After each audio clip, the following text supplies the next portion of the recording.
Are you ready to go behind the scenes and learn what it really takes to create consistent sales each and every month with your handmade small business? Join me, Monica Little, self-taught multiple six-figure small business owner and your product business coach, as I give you the insight and inspiration on how to better run your business and increase your sales in ways that you may not have even been aware of, so that your business can truly become what you knew it could be back when you first started. Learn how to let go of perfection, overcome the fear of failure that is holding you back, and finally start taking action so that you walk away feeling like you've cracked the code on how to run a successful small business. You're listening to the Product Biz Podcast. Hello and welcome to this week's episode of the Product Biz Podcast. My name is Monica Little and I'm your host. And I am so excited to introduce to you our special guest, Daisy Betance, during today's episode. So Daisy is a member of Product Biz Academy. She has been inside my coaching program for the last 1.5 years and has really grown so much.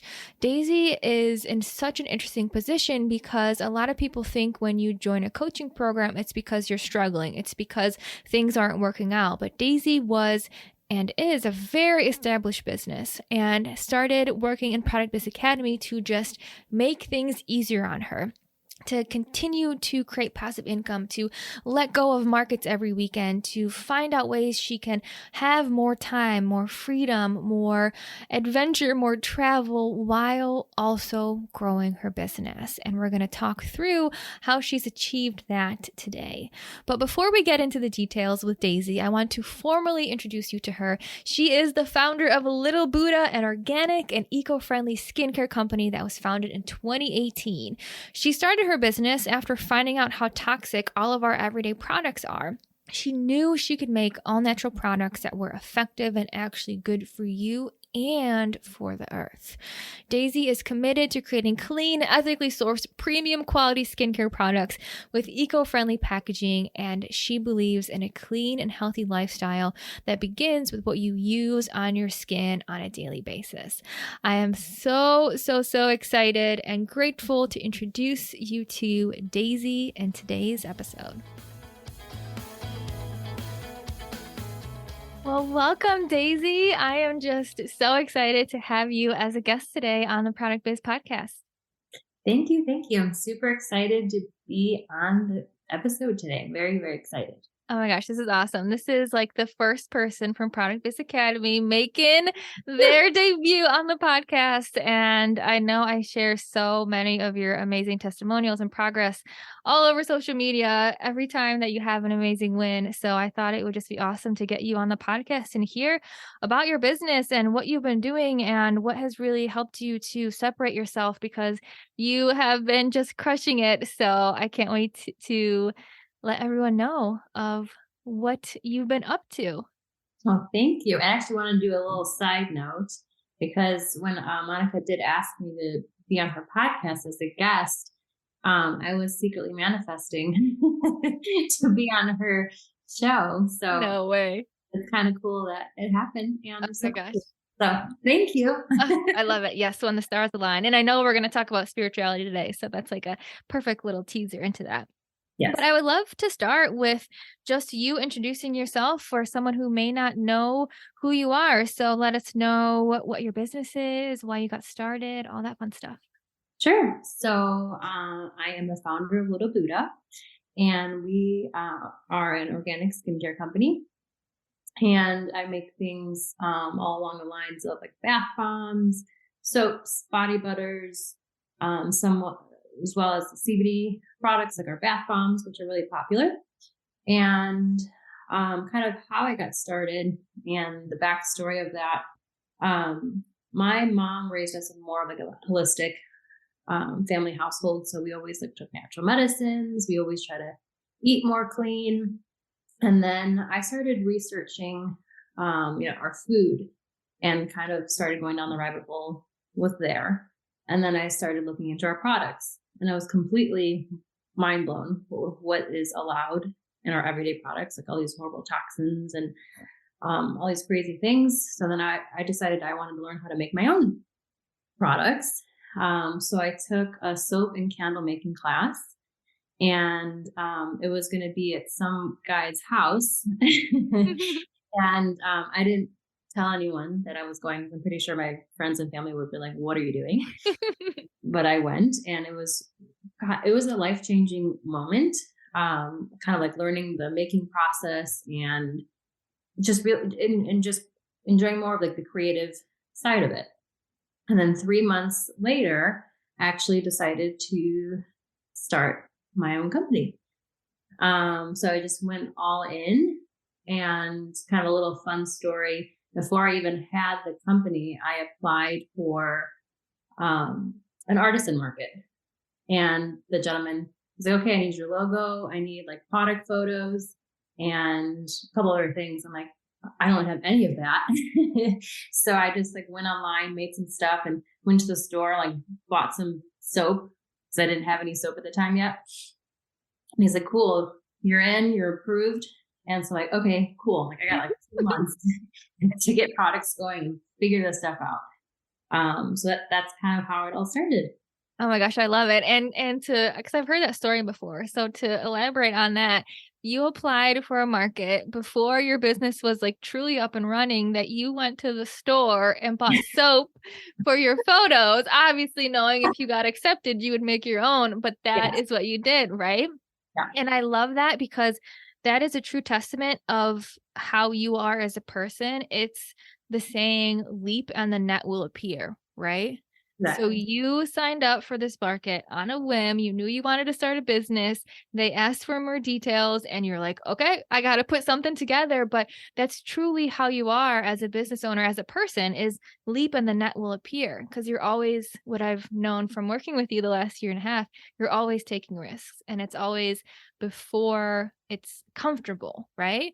So I Right. would love to know, while we're kind of on this topic, is that something that you just naturally are like a risk taker, or where do you think that really stems from as a person? The biggest thing that's really helped me kind of come out of my comfort zone, because prior to what I, owning my company now, I was working in the corporate world for about 14 years. Mhm. And I realized that that was not really my passion. And I felt kind of like lost, and I was in a space where I didn't know where I was going. So I start, and that's kind of where spirituality comes into play. Because once I found more like my spiritual grounding and, having that more of that universal belief, then that kind of started to change my perception and how I did things, and knew if I started to get like intuitive hits or being guided to do something, there was a reason behind it. A lot of times people think I'm crazy. They're like, what are you doing? Why are you doing this? But I'm like, I don't know, but I feel like I have to do it. So then I end up doing it. And most of the times, thankfully, it's been something that's been great. I mean, there's some times where, I live and learn, things happen, but either way, I think everything always happens for a reason, whether it be maybe a positive or maybe not so positive situation. Um, but I think it's really helped me grow as a person and as an entrepreneur, Mhm. because as an entrepreneur, nothing's ever guaranteed. And I think that's one of the biggest things, is you just have to like run and jump and know and have faith that will appear. And that's one of the things that I've really been leaning into heavily pretty much since I started this business journey and more of my spiritual journey. Yeah, I love that. And I think spirituality, or having some sort of belief, right? If it's the universe, if it's God, if it's a spirit, if it's source, like no matter what it is. But I find that that is such an important part of running a business, because at the end of the day, exactly like you said, when you're an entrepreneur, when you're a small business owner, you are literally taking like the biggest risk of all, which is to start your own business, invest your own money, invest your own time into something that who knows what may happen. So I Mhm. find that the people who truly can take the risks and don't let it get to them and believe in themselves are the ones who have some sort of spirituality or something beneath the surface. So when you say you have like this universal belief, can you just tell me more? What do you mean by that? Like belief that no matter what you do, it's going to work out, or belief that you're being guided, or what do you mean by how you have this universal belief? It's more of like an inner guidance. So whether it be like you mentioned, like God, universe, your guides, your intuition, I feel like those are the tools that help me get to I guess my faith, really. Faith. So whatever you believe in, whatever that may be, is having that inner faith that you're always supported and guided. Mm. Um, and when there's times where you feel like you're all alone, that's when I'm really shown that that's not true. And I always have someone there, um, guiding me, protecting me, and aligning me to where my next step should be. Yeah, absolutely. I love it. That's so beautiful. So Mhm. when you talk about you were in the corporate world for 14 years and then you left, tell me a little bit more about that. Was Little Buddha established when you left? Was the idea there? How did that come in terms of the sequence of you taking this soap and candle class and this market and the whole part of leaving your full-time job? What's the story behind that? That's so I started. I took the class in about January or so, if I remember correctly, and then applied for the market, and then I had a runway of about 6 months or so before I was going to leave my corporate job. And people were telling me like, "Hey, in order to grow your business, you need to leave your job." And at that time, I had a really good job, and I was making more than I've ever made before, and it was kind of terrifying for the idea of actually leaving. And then when things started picking up, and I knew that that place wasn't for me anymore, I set a date that I was going to leave, which was I think it was the Wednesday before Thanksgiving. And what was crazy is that time right before I left, they were offering all the people in my position a bonus. And everyone's like, "You're crazy. You're going to leave right before your bonus. Like, if you just stay a few more weeks, you'll get the bonus." I'm like, "No, I don't care. I'm leaving because I'm ready to go." And everyone thought it was crazy. Like, people were offering me other jobs. People were like, "Are you sure you're okay?" And I'm like, "Yes, I'm fine. I'm good." So I think one of the things that I've learned with entrepreneurship is like you really have to have faith in yourself, because people will try to like make you change your mind or try to put you in more of a safe space, because most people don't, aren't entrepreneurs, and they don't know what taking that leap is. So I think that was one of the hardest, or not, one of the biggest learning lessons, is to really learn to shut that noise out, Mm. and just really have that strong faith that everything will work out. Because if I didn't, I probably would have listened to other people and not left. Yeah. I think that's such an important point because we don't realize that as small business owners, we are like somehow wired different than other people, right? So many other people, when thinking of leaving a full time stable job, will be like, no, no, no, don't do that. Why would you do that? You're crazy. What about the insurance? What about the benefits? What about the pay you get every 2 weeks that's coming into your bank account without any questions asked? And there's something weird about small business owners and entrepreneurs where we're like, don't care about any of that. Just let me do my own thing. Right.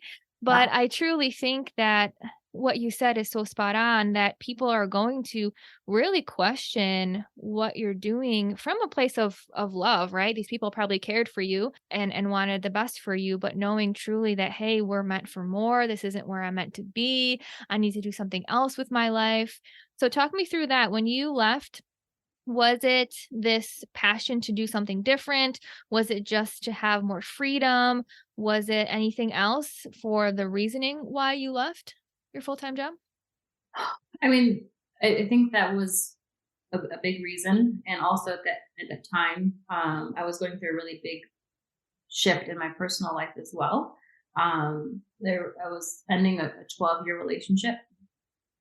So I went from, working a corporate job and thinking I was going to potentially get married, to completely shifting my life around to living on my own and supporting, going from like two incomes to like zero income pretty much. And, as beginning and starting a business.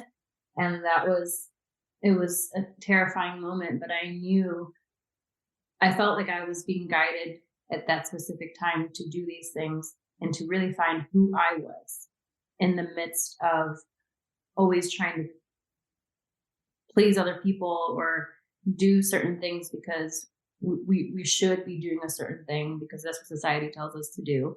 And then when I realized that when I was doing those things, I didn't feel passion, I didn't feel excitement, I wasn't happy. And when I started to do things on my own and create my own way, then I was like, this is where I feel like my passion lies. And now everyone who thought I was crazy is now telling me like, oh my God, I wish I could do what you're doing. Yeah. Oh my gosh. I love it. But seriously, I mean, that's so often how the story goes. And that's how it was for me too. When I left my full-time job, I didn't even tell my parents. They somehow found out like 3 or 4 months later from like a friend of a friend of a friend. Cause I was just like, I don't want to tell them and I don't want to get like scolded and I don't want to go through this conversation. And it's like I'm gonna do what I want to do, right? Like I'm a very independent person and I'm gonna pave my own way no matter who says what. So for me, it meant not telling my parents right away. How was your family with this transition from leaving your full-time job? I am so thankful. They have been so supportive. Actually, the person I called as soon as I left the class was my dad. And I told him, like, Dad, this guy makes soap and that's what he does for a living. And I want to do that. And he's like, then do it. I'm like, I am. Oh, He was super supportive. And I mean, even to this day, like, anything he could do to make my business more functional or more efficient, he'll always find a way to do stuff. Like, he built my studio. He's make like my soap boxes. So anything they do, even my mom, like my whole family, my brother is really involved in my business. I think my mom just asked me right when I was leaving, like, are you sure this is what you want to do? And I'm like, I'm sure. And she's like, okay. No one's ever questioned me after good. that. Yeah. I think that's the importance of just having some sort of support network, right? If it's your family, amazing. If it's not your family, then it's like finding people who are in your corner and finding other small business owners who get it, or just finding people who understand what the situation is like, but truly having some people in your corner to help, because that's a huge transition. And I know a lot of people want to do that, but can be a little intimidated by it. So that's why I wanted to dive into that a little bit. So thank you so much for sharing that with us. I would love to switch gears a little bit and talk a little bit about your time in Product Biz Academy, because you are one of the first people who joined Product Biz Academy and have continued on since then. And we've been working together for a year and a half now. So it's been amazing to see all of the growth that you've had in the last year and a half. It's been amazing to get to know you, your business, to get into the details with you. But I would love to hear from your perspective, thinking of where Little Buddha by Daisy was when you joined Product Biz Academy versus where you are now. What has that journey been like for you? First off, it's been a whirlwind, and it's like crazy that's been a year and a half already. But I think it's brought on so much shift and change with the mindset of how I run my business every day. And I know one of the things that you've said in the past is, which I felt like this is what I was doing, is like throwing spaghetti at the wall and hoping something sticks. That's Yeah. what I kind of felt I was doing for a good 3-ish years before I met you. Like, I would come up with things and then I wasn't sure if I was doing the right thing. And I wish I would have met you sooner. But obviously everything happens for a reason, and I met you at, when I needed to meet you, and it's completely shifted on how I run my business more efficiently. With automating certain things, bringing on more help, because when I was doing everything, originally when I started the company, it was me and I wore all the hats, and I was burning myself out. And at some point, you have to start bringing in help because you're only one person. You can't do it all. And I think you helped me really uh, realize that mind shift of getting the help, even though maybe you might not feel like you could, quote unquote, afford the help, but you really can't not afford to get the help because you're just going to be spinning your wheels. So Yeah. that was a huge mind shift for me. Being on Etsy was a huge one because I had Etsy a long time ago, but then I took it off because I was hearing people complaining about fees and all those crazy, silly things. So now my Etsy has, been growing and flourishing. And we did a lot of work. Monica and I are a lot of sessions and months of work. And now it's up and running, which is amazing. I've learned so much with you, and not only that, of building a community of other like-minded business owners, which is, I think, to me, an invaluable tool to have, is to have that support system, because a lot of times people around me might not know what it feels like, or like the battles or the days you want to rip your hair out, and having that support system to help, with the mind shift of learning a lesson from whatever happened and not letting, not beating yourself over it, I think has been a really amazing thing for me. Yeah, I think that's something that a lot of people don't realize is how important community actually is. And I know for me, would you call yourself an introvert, Daisy, or are you an Oh yeah, extrovert? Introvert? Yeah. I think for me, and maybe you can relate to this too, and maybe the person listening as well. But as an introvert, when I first started my business, I'm like, no, like I don't need, people. Let me do my own thing. Like I like to be by myself. I like to do my own thing. But man, when you actually get a community of people around you who truly get it, and it's like, you can come to a session, you can vent, you can celebrate each other, you can see what others are doing and get inspiration from it, you can get ideas from other people in the community. I think that is one of the biggest pieces that people really don't talk about, because it kind of sounds a little like frou-frou, like, yeah, community, blah, blah, blah. But I personally think, and just want to echo what you said on how that's such a huge part of knowing I'm not the only person going through this. I have people I can lean on. I have people who support me. I have people who are there to celebrate me, to listen to me, to, from the good to the bad. So I love to hear you say that part of it too. One thing I wanted to ask you was, what about your perspective on markets? So I want to dive into Etsy a little bit, but first tell me how Little Buddha has changed with how you used to do markets and where you are now with that. Oh, that thanks for bringing that. That was a tremendous shift, because when I first started Little Buddha, I was doing anywhere from like 5 to 7 or even more markets a week. Wow. And it was a lot. And then I even brought on helpers to like be able to handle taking on more. So I just got to a point where it was just crazy with, doing markets, and some markets are really great and some markets were not.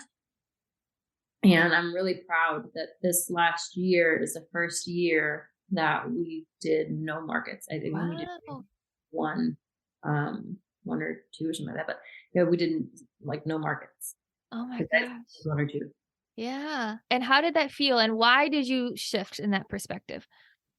Because I started realizing that I could start focusing my attention on online sales, which before that was never my primary focus, because I was always used to doing markets, and every weekend there was this money coming in. But then I realized I was working 7 days a week and I wasn't getting allowing myself to have any rest, and I was burning myself out, and it became a lot. And I almost started to kind of resent the work I was doing a little bit, because every weekend I was missing out on family stuff. I was missing out on friends stuff. I was missing out on just myself. And now that I have the ability to have the more of a passive income coming in with Etsy, with my shop, with wholesale platforms, is such a game changer. Such a game changer. It's like I get my life back again. Yeah. And that's one of the biggest shifts that I love to work with people on in Product Biz Academy. Two things that you said, it's the markets shift and the Etsy shift. So hearing both of your points of view on how that helped you, I think is really important, because the market front, like, you're spot on. So many people, including myself, including most people who join Product Biz Academy, rely on markets. But like you said, it's every single weekend of every single month. And it's just working all weekend long just to kind of survive, right? And as soon as you stop going to these markets, most of the money that flows in also stops. So it's like you're tied to every single weekend, all summer long, all holiday long, Christmas, it's just this never ending game. And so many people get caught up in the cycle. So I love to hear how that really shifted for you. And that's amazing how only one or two markets in the last year, like that is incredible because your business is like growing and flourishing. So it's not like you're just taking markets off and not having anything coming in. It's just you've built the passive income, the Etsy, the Fair, your website, Instagram to have that income and more covered. But I also love what you said about Etsy because you were in a very unique situation where a lot of people who are on Etsy kind of start there and then they go onto their own website. But it was interesting, your situation, which is another kind of pivot that I love, where your website was so established, your Instagram is so established, your branding is so established. And now we kind of did the flip side where you're super established, but let's get you on Etsy now. And like you said, it took us quite a bit of time to get it to work, which is sometimes the name of the game that we just have to keep trying and reiterating and testing. But I would love to hear from you now. What are some of the results that you're seeing on Etsy? How many orders do you have? Do you have them coming in every single day, every single week? What does Etsy look like for you today? Yeah, it's been absolutely mind blowing how it's become its own machine, which is incredible. I think I recently shared a win in our group that I've had orders every single day. There has been not one day that I haven't received an order since Black Friday. Wow. And it's January 16th right now. So that is all of December, end of November, Yeah, almost 3 weeks into January. Like, that's yeah, amazing. it is, and not only one. I mean, there's multiples that are coming every day, and like I was sitting there looking um, today on just how many states we've come across just in January alone, and I've covered almost all the states in Oh January. my And it's gosh. January what 16th? Yeah.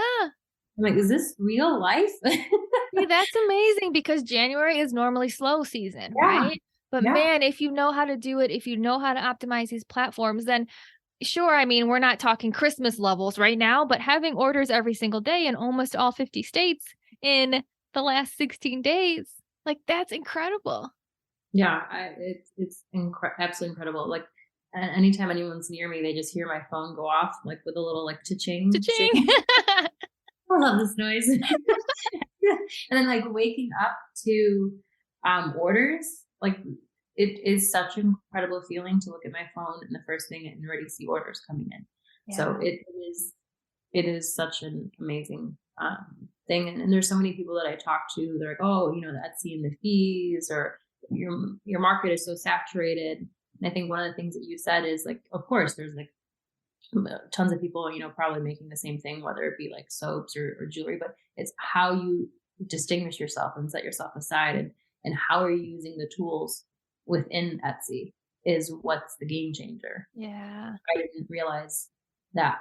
I just figured put your stuff on there and it will sell. That's not true at all.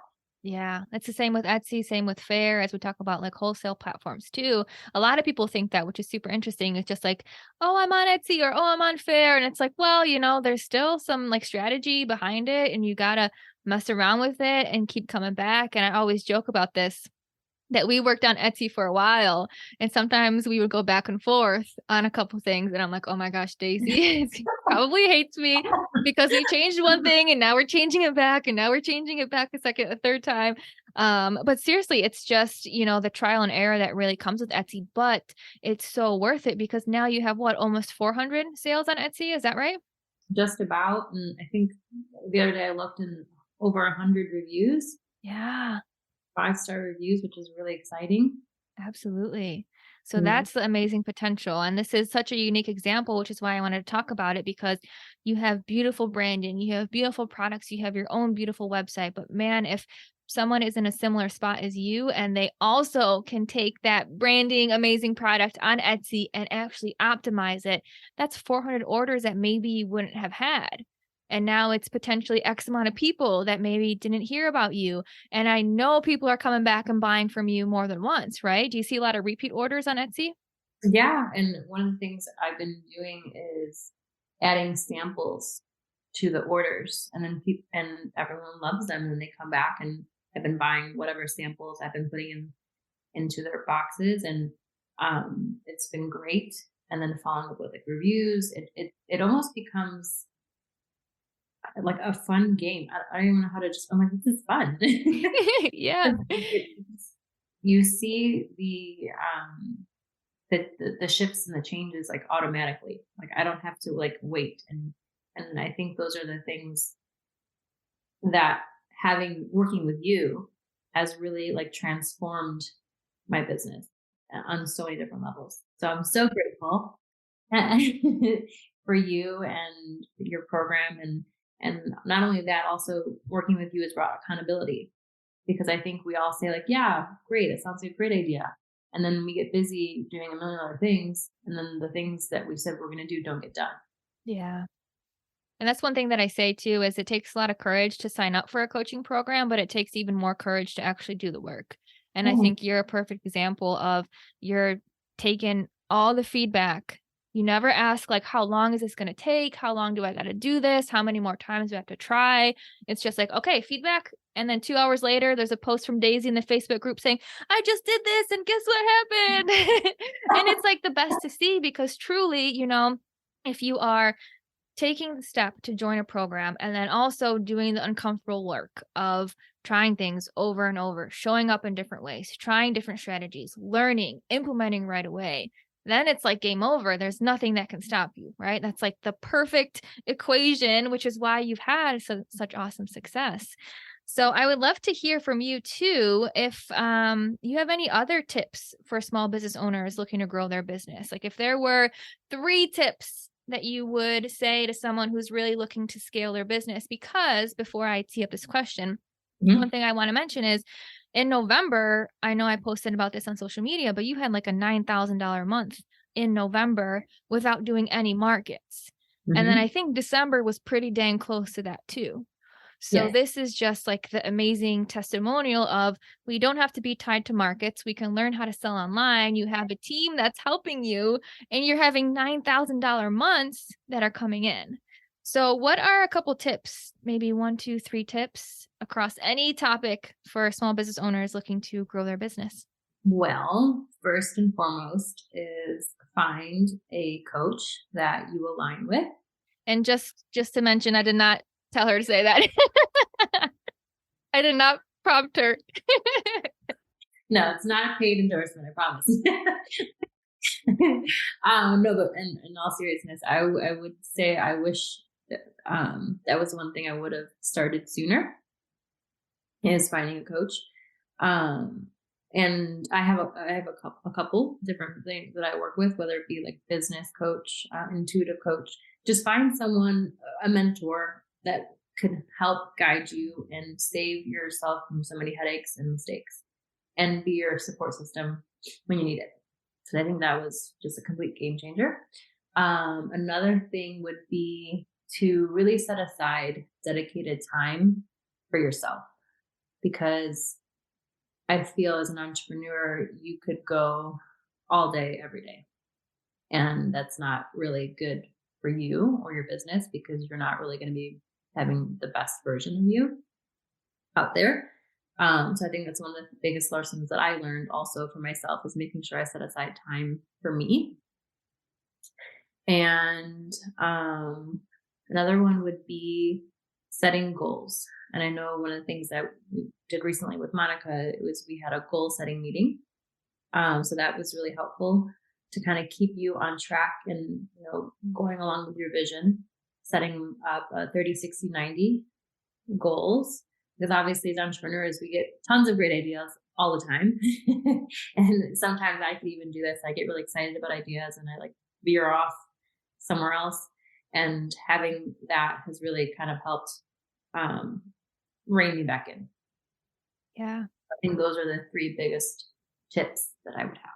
Yeah, and I love the last one that you mentioned. Well, I love all three of them. Self-care is so important, and I know that's something that a lot of people struggle with, but we have to take care of ourselves in order to show up for a business. But the last one that you mentioned too, it's just focus, right? If you want to get stuff done, it's focus on those projects, and it's going to be hard, and sometimes it's going to be boring, and it's not always the most fun. But truly, if we have this dream or vision or goal that we want to achieve, then we got to do the work to get there. So I love how you mentioned the goal setting and having a plan and accountability, because all of that is a big game changer too. So another question I wanted to ask you is, I know you mentioned you used to do markets, like up to seven markets a week with employees, with going to different places, different cities, different days all week long. Mhm. What do your weekends look like now that you're not doing markets? Very different. I love being outside in nature. I moved last year to Chattanooga, Tennessee, so I am outside as much as possible. Traveling. I mean, even a fun fact is pretty much I've been traveling for the past like 3 or 4 weeks, and to be able to be away from my house and still know that products are being made, that packages are being shipped out, prepared, and it's taken care of. It's like a whole new level of wow. Like I can enjoy my life and know my business is still functioning is probably one of the most incredible feelings I could ever imagine. Yeah, because you've been in the last couple weeks, you've been in Miami, you've been in Savannah, Georgia, you were in Charleston, you were in Chicago, right? Yeah. Yeah. I've been all over the place, and it to have that freedom and comfort to know that I can do these things and still run my business has been life changing. Yeah. That's changing. And when you think about it, that's why people start their businesses for freedom. But usually the last thing that we have is freedom, because we're doing markets every weekend, because we're making products all week long, because we're burning ourselves out working 40, 50, 60 hours a week. So to hear your story of how that completely transitioned to you've been traveling the last 4 weeks with family, spending the holidays with your family, seeing your sister, your nieces and nephews, your brother, your mom and dad, and actually like living life. That's the whole point of why we start a business, to have this freedom. So to have you share your story of what you've been focusing on, how you got here, I think is going to be so inspirational for everyone who's listening. Oh, thank you. Yeah, it's been such an incredible journey to be able to really enjoy my life. I think everyone is just so stuck on the hamster wheel sometimes. Yeah. Oh yeah. Nice to enjoy life as it should be. Yeah. And I love to see that that's something that you focus on every single day, right? The self-care part, being in nature every day, Oh enjoying yeah, your weekends. my morning So, routine. I have a yes. 5 hour morning routine every Hey, day. that's all right. Yeah. That's how mine is too. I wake up at like 5:15 and I start work at 9. I'm like, "What am I doing for 4 hours? What is going on?" But we need to like set the day right, right? Exactly. Yes.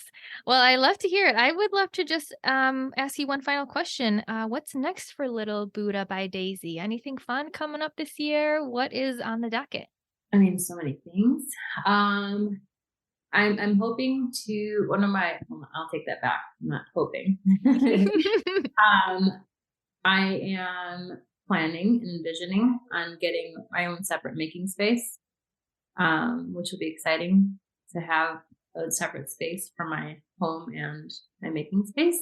So that's a really big goal is to get into a space before September, so before the holiday season again, I love it. and continue to grow my team and expand.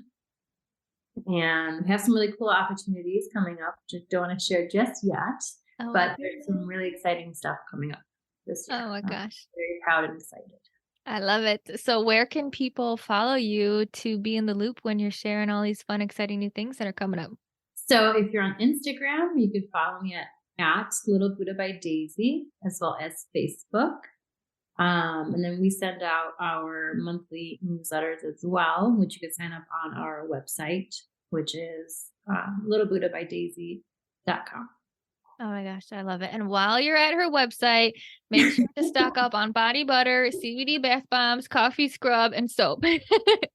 Because I literally buy so much every single month and I'm just addicted. So you can just tell your passion in all of your products, Daisy. So not only are you doing amazing things, but your products are just so helpful and help people with self-care. So it's a wonderful combination of who you are and what you do and what you stand for. So that's just my little plug on all of your amazing products that I'm addicted to, which is the best part of Product Biz Academy. I get to just splurge on everyone's products.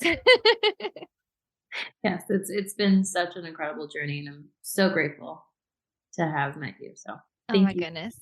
Well, I am so grateful for you, Daisy, and thank you so much for taking the time today to be a guest on the Product Biz podcast. And thank you everyone to listening. We will see you next week on the next episode of the Product Biz podcast.